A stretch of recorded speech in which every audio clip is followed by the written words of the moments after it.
In international affairs, a long phrase, and sometimes people see it as an oxymoron itself.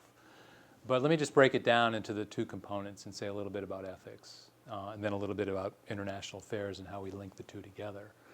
With ethics, I just start with the first question of ethics, which was how should one live? And we think of it really here on two levels. One is on the individual basis, individual choice. What kind of choices are given to us?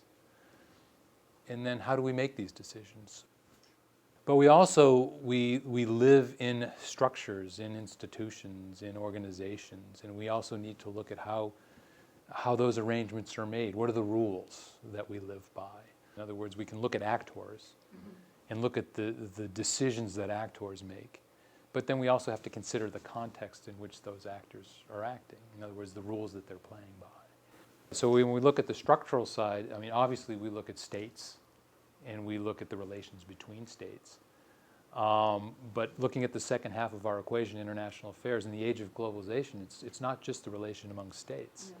We have corporate structures, right? We have all kinds of arrangements for the flows of finance, for the flows of people, for the flows of pollution and so on, right? There are structural arrangements that condition the way in which we live, and also there are different actors that are participating in this. So it's really a complex view of the world, but we don't want to oversimplify it. I think to make it at its most simple, though, I would think of ethics at the individual decision maker level and then also at the structural level. I'd also like to think about ethics as, in terms of the way we handle it here, is thinking creatively about a better future.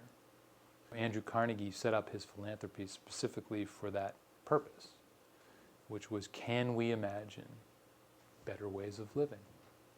And he was thinking not so much on the individual level, he was actually thinking more on the structural level. And then this was a very creative enterprise, and if you think about his three main concerns, education, libraries, and peace. Libraries themselves, this is a new way of living. Think about it, the idea that any person anywhere could have access to the great ideas. This is a revolutionary thought. Again, a new way of living. Education. We need to take education seriously, and it wasn't just a platitude for him, and he started with teachers. Teaching's a real profession. And then, of course, his interest in peace. He helped to build the Peace Palace at The Hague. He helped to propagate the idea of a League of Nations. And again, thinking structurally, we need new institutions to shape the way we live. So I'm going back to ethics here, thinking about again, the patterns of life, the institutions that we live in, and to be thinking creatively about new ways of living. We shouldn't just accept what we have.